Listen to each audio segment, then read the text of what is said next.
The Rebel Capitalist Show. All right, guys, I'd like to welcome my good friend to the Rebel Capitalist Show, Simon Black himself from sovereignman.com. Simon, thanks for coming on, buddy. Good to see you again. Thanks, buddy. Good to see you too. Here we are by sheer happenstance. Yeah, Great to talk to you. Yeah. What people don't know is that you and I have been smoking and joking for the last 15 minutes, cracking jokes and reminiscing. So we're all warmed up now. Yeah, there you go. I feel like I feel like I need a little like vasito of tequila right here in front of me. I would sort of set the mood just right. But it's a little too early in the morning. Yeah, well, we were also talking about RFK and kind of the traction he's getting and being canceled and whatnot. And what are your thoughts there? Because some of the things I like the fact that he's addressing some serious topics, even if I don't agree with his conclusion or with his quote unquote solution. But what are your thoughts there? It's just interesting that the fact that he's out there, like we were talking about earlier, I mean, the fact that he's out there does show that I think that censorship has really been dialed back. The fact that he's able to sort of be out there and be in a mainstreaming and get the traction that he's gotten does show that the message of, hey, maybe we weren't actually told the whole truth during the pandemic, that people are really starting to get that. That's not a controversial assertion to make anymore. And that's the thing throughout history really, is that given enough time, the truth always comes out. And people start to figure that stuff out for themselves. It's interesting to me, though, that there's still obviously very strong faction that's trying to still cancel him and get him canceled. And the part that was very interesting is, they were holding a censorship hearing on Capitol Hill to talk about who is being censored and how the censorship went down. And so, of course, they invited RFK, and then there's a whole bunch of people trying to censor the censorship hearing, which in and of itself is absolutely hilarious. I think as a candidate, great. It's, for me, the more the merrier. I like the idea. I wish there would be 100 people running for president. But it's when I look at his policies, there's a lot of things I like how the guy, sort of stands for that anti-censorship, the freedom of speech, to be able to say the things that you want to say. I recently kind of started diving into some of his economic policies, whatever. I go, man, it's a bit of a departure there, buddy. Best of luck to you, but that's certainly not going to get my support. But yeah, I will give you some good news. It's good to see the competition. Yeah, that's for sure. And I will give you some good news on that front. I can't name any names on camera. When we get done recording, I'll let you know who it is. But some good friends of mine in the macro space that are very, very knowledgeable, to say the least, on the global monetary system and really, really get it. RFK has actually reached out to them and had meetings with them to get him up to speed on kind of how the monetary system works, because he knows he's deficient in that area. Well, so is the central bank. So, I think that, I have to some of these meetings, the Fed gets together and I have to God, some one of these days I would just love to just be a fly on the wall in that meeting, because in my head, I was making that joke at your event where I go, this is the George Costanza Fed, just a bunch of guys who have absolutely no idea what they're doing. I'm Art Vandelay. I'm an architect, but they have absolutely no clue and just make it up as they go along and have, it's just sheer comedy, really, the stuff that they have. They went from that. When you think about the evolution of monetary policy over the last, realistically, 18 months, it went from there's no inflation to, oh my God, we have to do whatever it takes the house to get rid of inflation. This house is on fire. Everything's on fire. We got to do whatever it takes. And for me, whenever I hear any key policy official, politician, whatever, they use that phrase, whatever it takes, that to me means that you are completely incompetent, that you have not done a rational cost-benefit analysis where you looked rationally at your course of action and said, okay, here's the plan, here's the upside, here's the downside, here are the risks. They haven't done any of that. And they start going, whatever it takes. And, let's be honest, they did this with COVID. They said, whatever it takes. whatever it takes. And so when they say whatever it takes, they've never said, well, here's what might happen if we don't do things, or how do we follow this course of action? Are there consequences? Is it going to affect, the little kids? It's going to affect development. It's going to affect education. It's going to affect, the national economy, the national debt, all these things. Is it worth it? When they don't actually do that analysis, see, is it worth it? And whatever it takes, that's the costliest solution of all, is whatever it takes. Those are really the costliest words in the English language. Yeah. It reminds me of Thomas Sowell, who's one of my favorites, that always says there are no solutions, there are only trade-offs. Right. But what's interesting is the intellectual types, they seem to get so hyper-focused on a quote-unquote solution that they completely ignore any unintended consequences. I think, let me read a quote to you here. It's just right on the top of my mind. I can't remember it. I want to get it right. I apologize for being rude, but I'd love to get your thoughts on this, because it speaks to exactly what we're saying here. And this, again, is from Thomas Sowell. I'm reading it right off my phone. It says, there is usually only a limited amount of damage that can be done by dull or stupid people. For creating a truly monumental disaster, you need people with high IQs. Yeah, it reminds me of a Ronald Reagan quote. He was obviously talking about the other party, and he said, it was something along the lines of, the phrase of the quote was something like, it's not that our friends, in the other party are ignorant, it's that they know so much that just isn't so. Yeah. And, in the same way, like these aren't stupid people. These are actually very, very, very intelligent people. And I'm in this thing. You take people of fairly high intelligence. I actually think there's a level of intelligence where you think you're much, much smarter than you actually are. Yeah, right. Well, that's the Dunning-Kruger effect, right? Sure. And then you add to that this extraordinary, almost megalomania level ambition that I and I alone should be able to solve all the problems in the world. And I mean, this is what Robert Malone told us. I mean, this guy knows Fauci really well. If you don't know Robert Malone, he was one of the guys that got canceled. I know you know Robert Malone, but people listening don't know Robert Malone. He was one of the guys that got canceled during COVID for saying things that we now, all of us know, are 100% true. He was one of the people that was very influential in developing mRNA technology, and went out and said, hey, you could still get COVID if you're vaccinated. Canceled. And of course, now everybody knows that's true. Nobody ever issued an apology or anything like that. But this guy's known Fauci for decades. Yeah. And I remember the first time I met him, we ended up having lunch for a couple of hours and just talked. And I said, tell me about Fauci. What is this guy like? And he goes, he's it's funny. He's a symptom of the problem. Fauci's not actually the problem. He's a symptom of the problem. The fact that somebody like Fauci is able to rise to the power that he did is the problem itself, not just Fauci. Because the system is filled with people like him. If it weren't Fauci, it would be somebody else. It's like a mafia organization, and people think, we got to cut the head off the snake. Well, no, that's not true, because you take out the Don, then somebody else is going to take his place, right? There's no criminal organization that's going to collapse because they lose one guy. There's always somebody else who's willing to step in. Some ruthless, cutthroat person is going to step in. There's always going to be some other person of high IQ who's self-perceives his or her IQ to be much, much higher than it is, who feels that I and I alone can solve all the problems. And that was Fauci. And I think everybody sort of saw that firsthand. Boy, this guy just enjoyed glad-handing with Stephen Colbert and I don't know, whatever, all these other late guys, Jimmy Kimmel and all that stuff. Yeah. Yeah. I mean, that's... Well, I was going to say one interesting story about Robert Malone that's people, he always talks about his area of expertise, which we all know what that is. But I only met him briefly at your conference in Mexico City last year.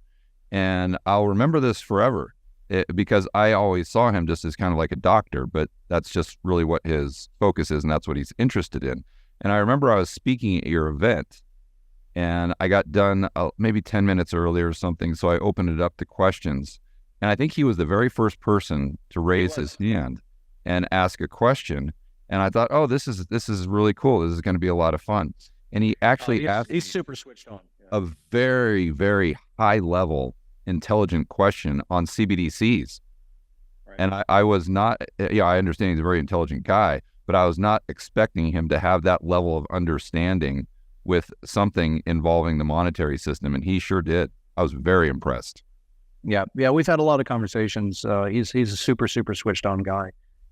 He's not a sort of unidimensional figure. Great guy in general. Just super humble. Just a wonderful person. His wife is as well. I mean, they're really great people. Yeah, that's for sure. Have you been following what's been going on with WorldCoin? Because it kind of dovetails on what we're saying as far as trying to solve the world's problems and ignoring unintended consequences. I thought you might want to talk about that. Yeah, so I'll give you my thoughts, and then we'll just see where the conversation takes us here. 'Cause I'm sure we've got some opinions, let's say. So I didn't even really know what this was until it launched the other day, and I'm like, okay, WorldCoin, maybe another cryptocurrency, whatever. And then I go to their website and kind of read their little white paper or whatever it was, and I see, okay, this is a cryptocurrency where they're combining scanning your biometric data to give you some sort of world digital ID, and then they're combining that with AI and then UBI. And I sent out a tweet. I'm like, you couldn't make this any worse. Like, there's nothing that you could do to make me like this concept any less. And then I went through and read the paper, and I've actually watched a couple interviews with the guy, Sam Altman. He really wasn't into it other than an investor. I think he's more just kind of like a mentor position. But the other guy, and they, look, I think these guys probably have very good intentions, but it's just when they sit there and talk about this orb, and I'm sure you read about that, you've seen it in their promo video, these people, looking into this dystopian silver ball, giving their retinal scan or whatever, and all their information, that now you can be tracked online, and they say that they get rid of the information, but who knows if they do. I mean, you're putting a lot of trust in that entity, and people are just willingly doing it. And why? Because they're getting like $25 worth of this cryptocurrency that they think can turn into like an indefinite stream of UBI. And I mean, there's so many things that I don't like about that, but I'll stop there and get your thoughts. No, you're right. I mean, they've taken nearly every bad concept. Yeah, when I saw it, I said the only thing they got to add to this is like a mandatory quarantine. It's just you gotta you get your WorldCoin, and you got to wear a face mask or something with it. It's like, it is literally every bad idea combined. I thought it was a joke at first. I started looking at the calendar. I'm like, is it April Fool's? Is that like I just like? So I'm with you, but at the same time, I also look at it and I go, it is, it's sort of Newton's famous quote in an anti-hero sense, and that if they have seen further, it's because they've stood on the shoulders of giants, and they're not doing anything new here, right? They're taking all these things that already exist, and when I look at it, it's the thing. I can't help myself but have this view, and I think there's certainly a lot of people that are rightfully looking at something like WorldCoin and they're like, oh my God, this is insane. But I also look at it and go, okay, but you've already given Zuckerberg all of your data. Yeah. You've given like all the things that, right, exactly. Like if that should be the eye opener. And it's really hard to exist in the world without, and not be completely and fully to not be tracked at all. That's really hard. If you want to do that, you can't have a phone. You can't really be online. All these sorts of things. Like, I mean, now they have this at so many airports. When you don't even swipe your boarding pass anymore to get on a plane. You just go and there's some facial recognition, and you kind of look and go, where the hell did Delta Airlines get? By face and all that stuff. Like I never consented to that, and somehow they have all this data, and they just could scan that stuff. I mean, it's crazy. It's really hard to exist in that world. You can have a little mountain cabin somewhere in the woods, and sort of channel your inner Henry David Thoreau and all that sort of stuff. But if you want to exist in the world, there's certainly elements of privacy you have to give up, but you don't have to give it up, all of it. And I myself, I go like, I'm 44 years old. Like, what do I need to be on Instagram for? Like, I don't need to give Mark Zuckerberg, any bit of information about me. I don't need, so these sorts of reasons, like I don't use Google search. I don't use Google Mail. I don't use Facebook. I don't use, and those sorts of things. I take very great care in terms of the apps that I use. I was checking this hotel actually last night, for example, and a guy said, "Oh yeah, we have an electronic key system. You just have to download this app." I just cut him off and go, "Dude, I'm not downloading any app. Okay? It's not going to happen. Like I'm not installing your software onto my phone.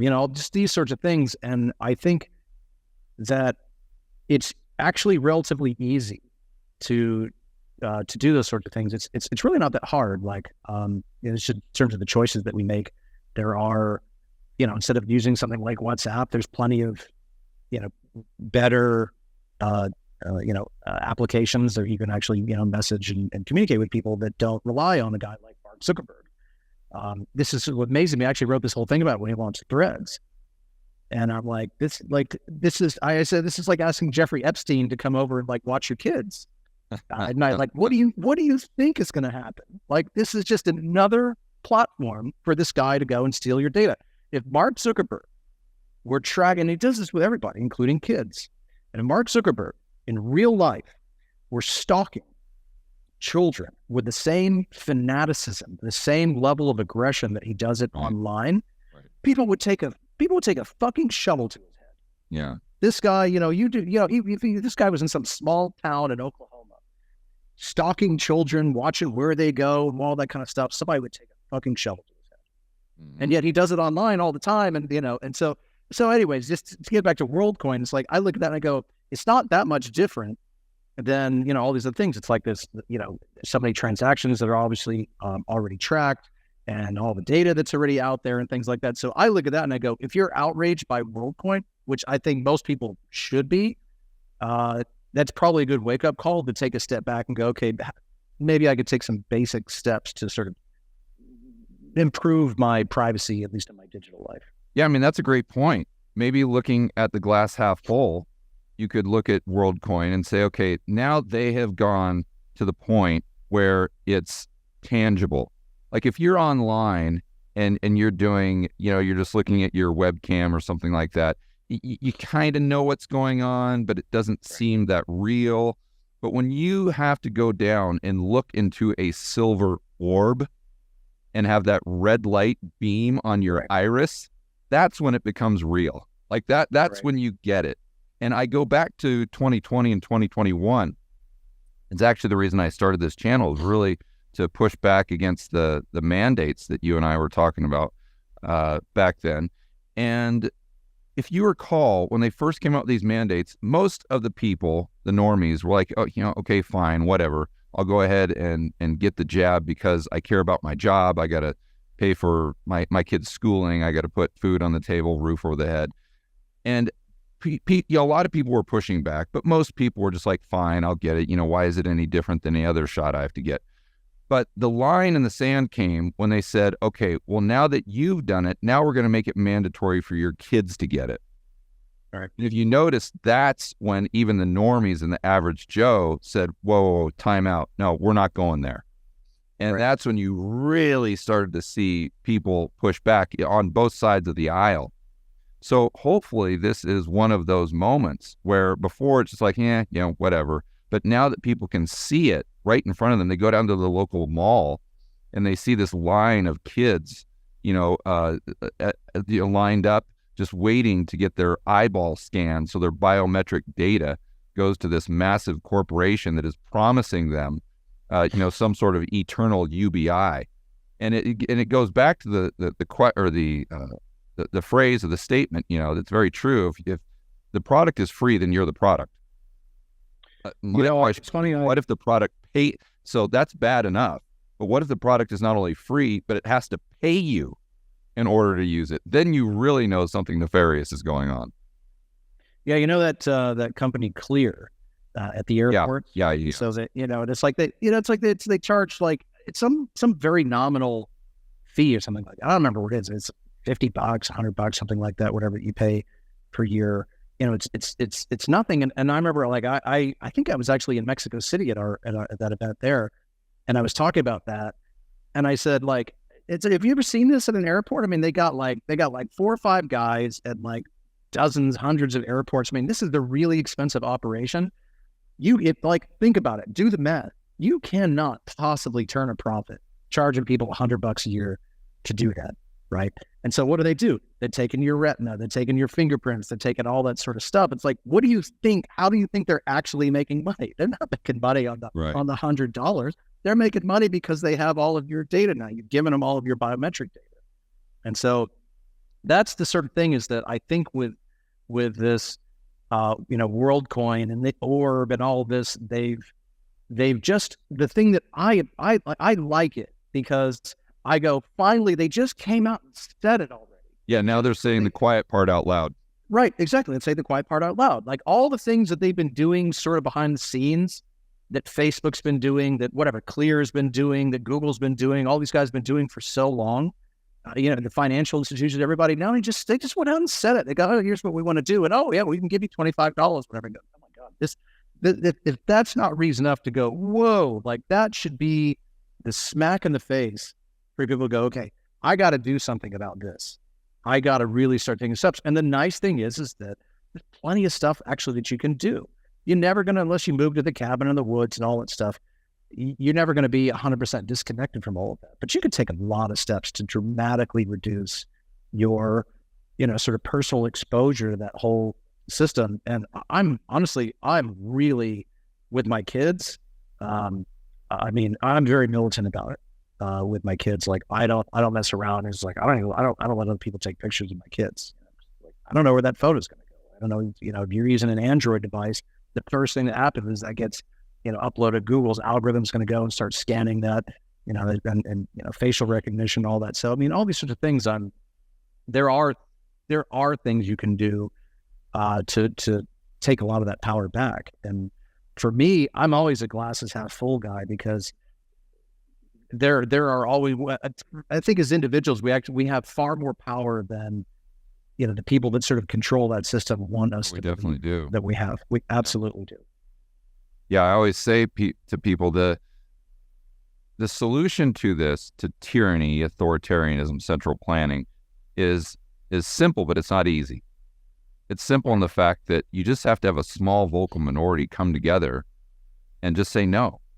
And if you look at history, you just see this over and over and over and over. I mean, I know you're a fantastic student of history, but that's always the way that we have change in the world, and change for the better.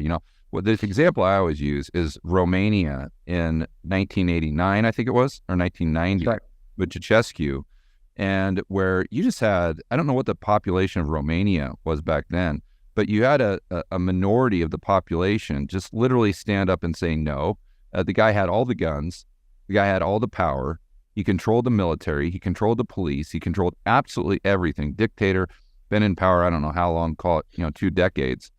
And people just put their foot down. They said no. And then 9 days later, they take him out back and they shoot him. And, I'm not condoning violence or anything, but that's just an illustration. And in our modern day, I think you have the exact same thing with the truckers in Canada, which I think Trudeau would be done, in my opinion. If Putin would not have gone into Ukraine, I think Trudeau was on his way out. Because what happened is this trucker movement was growing globally. There was a trucker movement in the United States, in Europe, I think in Australia, all over the place. And then all of a sudden, Putin invades Ukraine, and boom, the whole media attention goes on over to something else. And then the trucker movement kind of fizzles out. But that's another example, just people standing up, saying no, and having a massive impact. You're right, George. It works both ways, though. It also works change for the good, but also change for the worse. And a lot of really bad movements start off as a small movement. And it's almost cliche, but the obvious one, obviously, is the Nazi Party. They were a nothing. They were a nothing when they actually came and one of the for me, one of the best books in the world is The Rise and Fall of the Third Reich. It's so, it's so instructive to see. It's so detailed to go, and you can actually see exactly how these guys rose to power. And it was just a tiny, tiny, tiny movement. They rose to power through a democratic process. Yeah. Right. Yeah, but one interesting thing, correct me if I'm wrong, is he didn't win a 50% vote because there were like 4 or 5 candidates. So he won with like a 35% vote or something like that.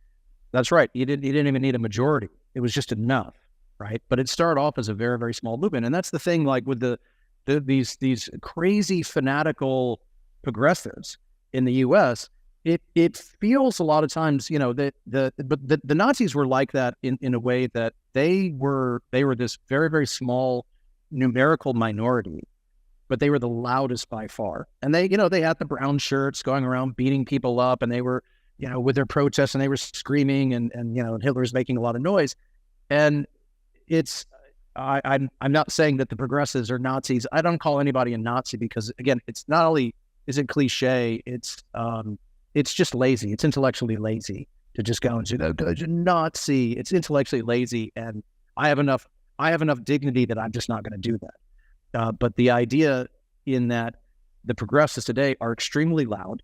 They're so loud, and you think because they are so loud, and they've also co-opted a lot of major institutions, the media, and a lot of people in government, education, et cetera. And so it seems like they're bigger than they are, but they're not, right? Yeah. They're not. If they were actually, this huge, super majority, then Cleopatra would have been the most streamed movie on Netflix, and Bud Light would be the best-selling beer in the world, and all these things, but it's just not true, right? It's not true. And because when all of a sudden people start making individual decisions, go, you know what, I'm just not going to support that anymore.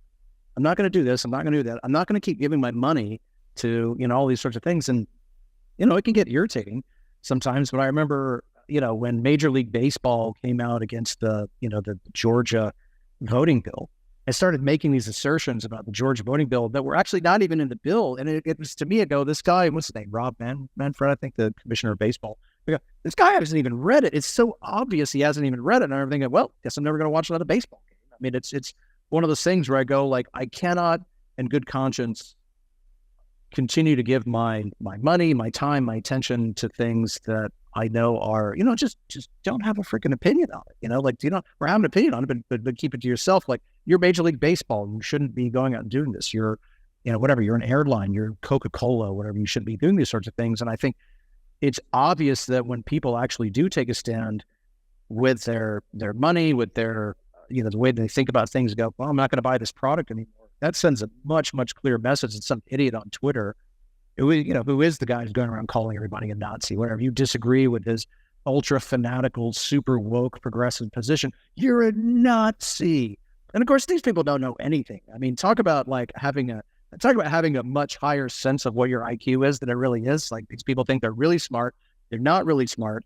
And they go on, they lean on that crutch and just go around and call everybody Nazi, and they whine and scream like they're little children. But sensible, rational, independent-minded people are the ones who actually do have the power, because then we can go, well, I'm not going to buy Bud Light anymore. That's crazy. Those guys went off the deep end. I'm not going to support that. And we start to see very quickly a lot of companies started, and they started backing off. They started firing their, 22-year-old, woke marketing executives and all these sorts of things. I mean, and even BlackRock in a way has actually kind of started backing off a little bit of the, some of the things they're doing. Yeah, some of the ESG thing. I mean, it's like the universities. They got smacked down by the Supreme Court. They're going to still try and figure out some way to work in, their racial and ethnicity quotas and things like that. But it is some of these things are moving in the right direction, and I think it's because the majority of people that are sensible, wherever they fall in the political spectrum, left, right, up, down, whatever.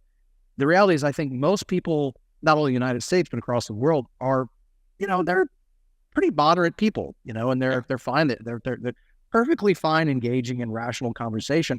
It's just that sort of fringe group that's making all the noise that feels, that they make so much noise, it's kind of terrifying. And it creates the seeds for the growth of much larger movements. And again, the Nazi Party is an example. There are many, many, many more of those, obviously, throughout history.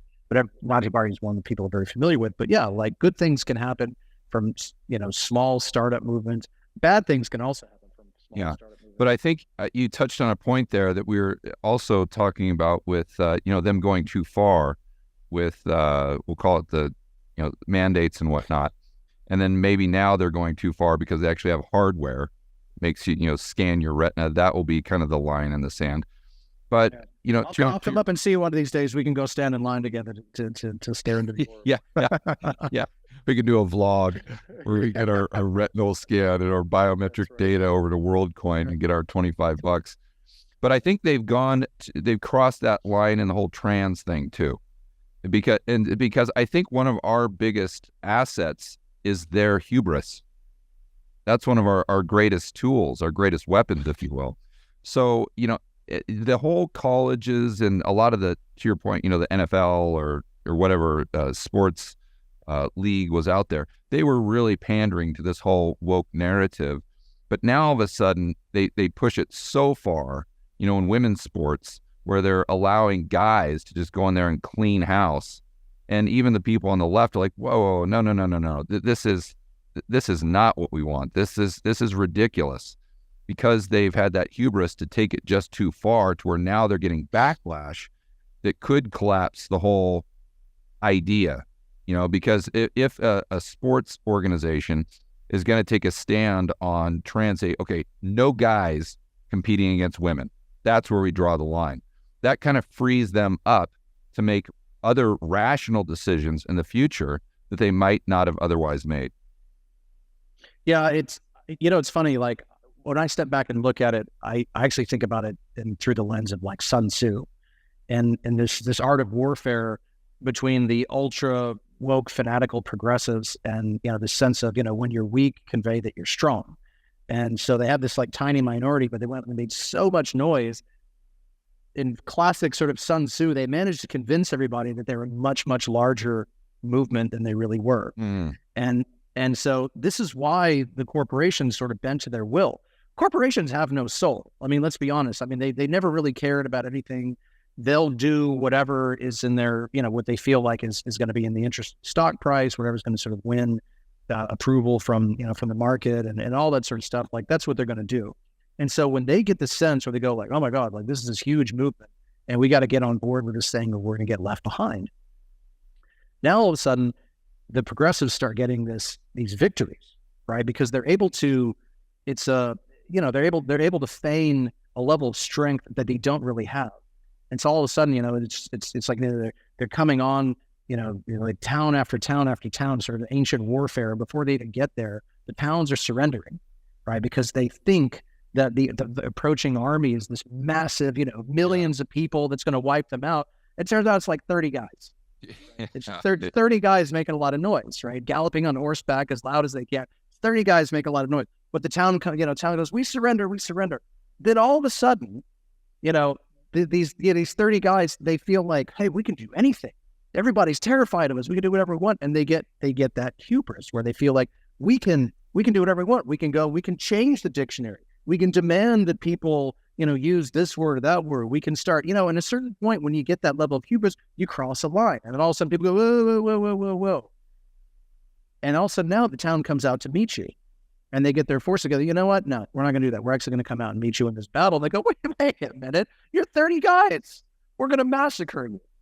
And that's through sort of my sort of ex-military lens of warfare, my historical view of like ancient warfare. That's the way I look at it. Is it's like the ancient city has kind of realized, and that was Bud Light. Has all of a sudden realized like, wait a minute, you guys are nothing. You're tiny. The rest, look at the rest of us. We're like, even all stripes of political ideologies, whatever. It's like we completely outnumber you by like 1,000 to 1.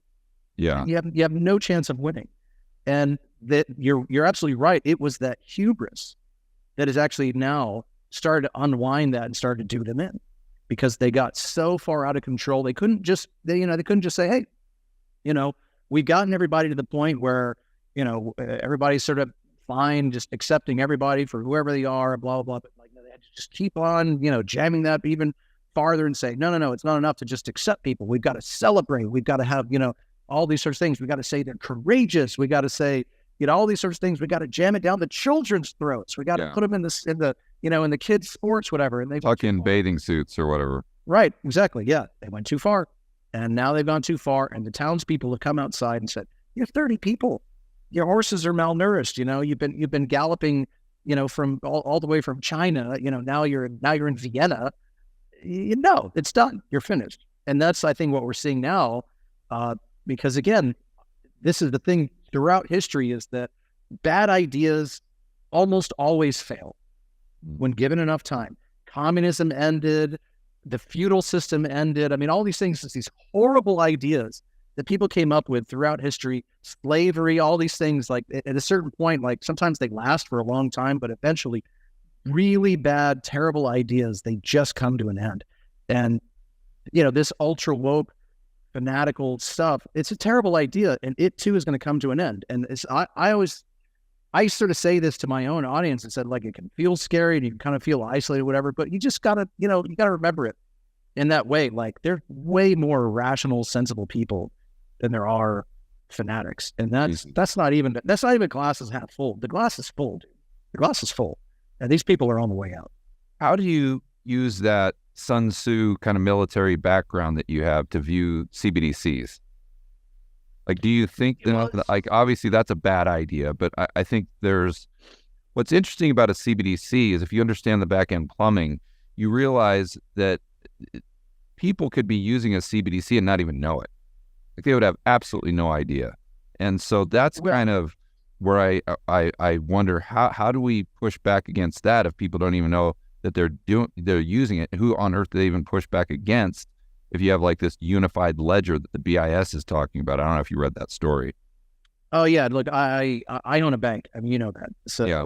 I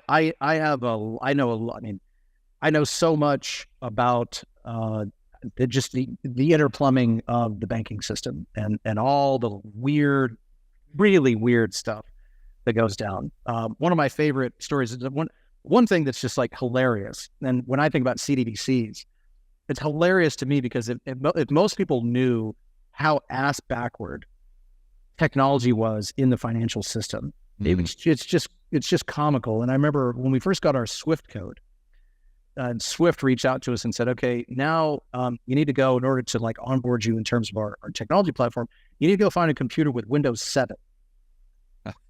We're like, aren't they past that now? And then I start looking at this, I'm like, wait a minute, like Windows 7 isn't even supported by Microsoft. They've abandoned support for Windows 7. This is like an obsolete, highly vulnerable, super insecure operating system that underpins the platform by which virtually all international financial transactions go through. Communicate, yeah. Right, exactly. And it's like, this is it's comical, you know? I mean, it's just like most ATM machines in the United States are on, an old school. I mean, there's a lot of ATMs that are even still on Windows 98. I mean, in terms of the software they use, it's such a joke. A lot of, and the problem for a lot of banks is that once you get transactions in the system, the banks operate on things called core banking systems. All core banking systems is just like a giant sort of accounting ledger. And there's a lot of like large companies that put out core banking systems, and they have for a really long time. Mm-hmm. And some of these things were written in the 60s and 70s, and these obsolete programming languages like COBOL, Fortran, and stuff like that, most people have never heard of.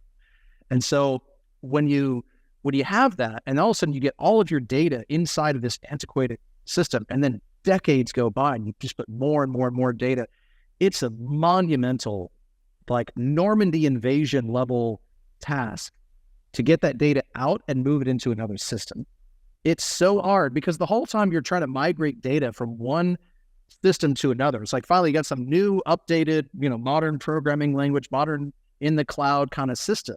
Right. You got to move all the stuff out, but while you're moving the transactions out, all the data and everything that you got out, you've got more transactions in real time coming in.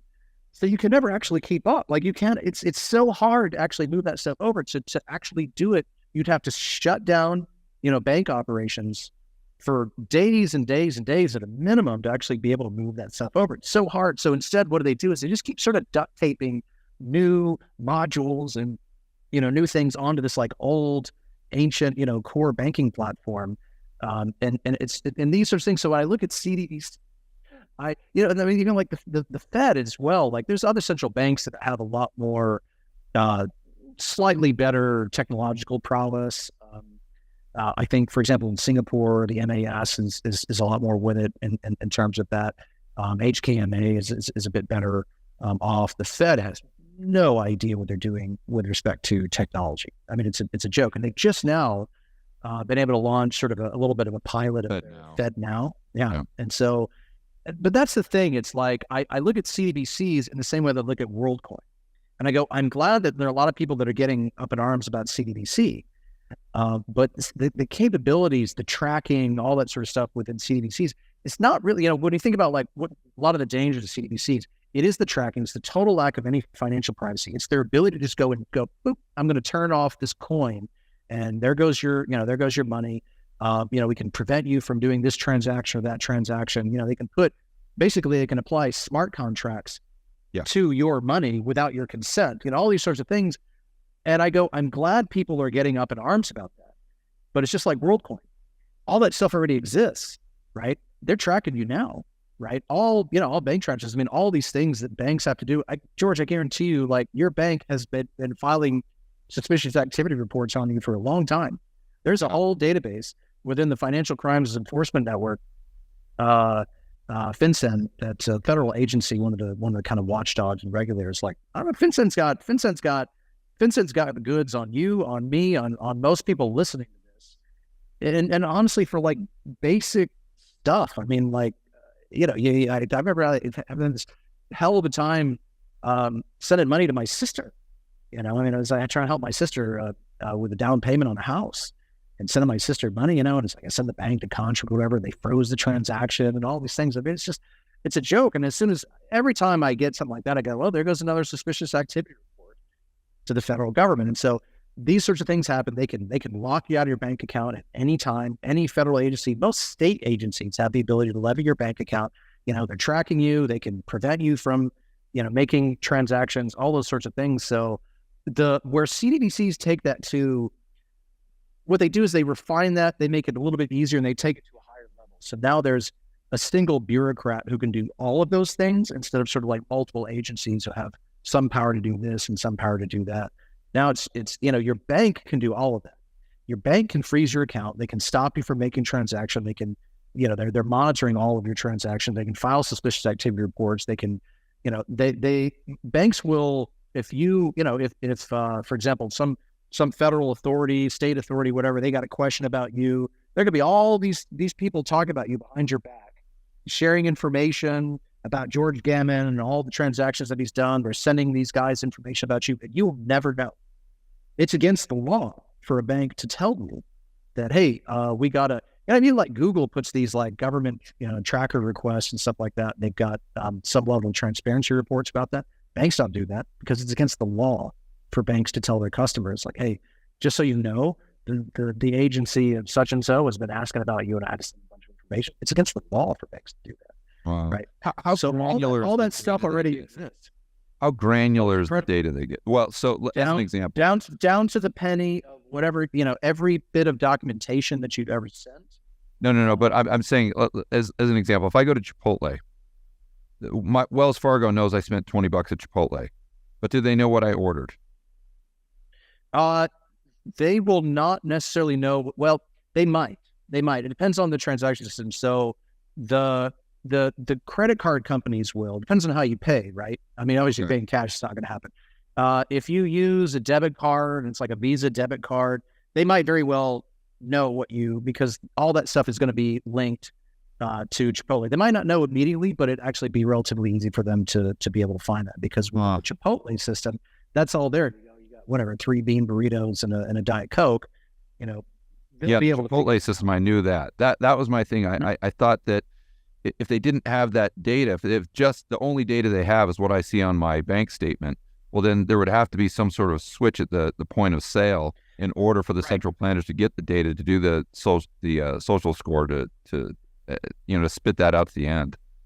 So if you go to like some, street side book fair or whatever, and you buy a copy of one of Robert Kiyosaki's books or something like that, and he's got a little square swipe thing, and you just touch your car or whatever, like that's probably not, like a guy like that's not going to have like an ERP inventory system that's going to keep all that inside the system. But like when you go, for example, like even like with like medical stuff, you go to like a Quest Labs or one of these sorts of things, like it's all of that in the system, and Gammon goes in to whatever, you go in and get like some kind of like blood test for something like that, like that's tied to a specific credit card transaction that's got a unique transaction number on it, that's tied to transaction number inside of their ERP system, all that sort of stuff. So it can get very, very granular. What CBDCs do is they take that to a higher level, it's all that stuff that's already there. So I look at the CBDC movement again, and I go like, good, it just takes what they already have and takes it to a higher level. So hopefully that'll be, again, it's a little bit more of the quiet part out loud. And maybe people finally go like, holy shit, this is insane. And I go, yes, it is insane, but it's already also, all that stuff exists. And so that's one of the things about why it does make sense, and it's like, we get reminders of this every day. We were talking about the Canadian trucker movement earlier. It is beyond me how somebody could look at that trucker movement and go, oh yeah, I don't need a foreign bank account. I don't need it. No, I'll keep 100% of my money inside of the financial system. Like, no, take some of your money out of the financial system. You should have cash, you should have gold, you have all sorts of other things, because one of these days, Justin Trudeau's going to decide that, we don't want to tolerate you anymore as a citizen, and that's it. So, yeah, George, I'm so sorry. I just realized, I looked at the time. I'm 3 minutes late for another appointment, so okay. I've actually got to run. Yeah. I really appreciate it, man. It's been great catching up as always. Thanks a lot, buddy. I can't wait to do it again. I've got a ton more questions, but I'm sure the viewers are going to love this conversation. What's great is we got some good news here, some things to really be excited about.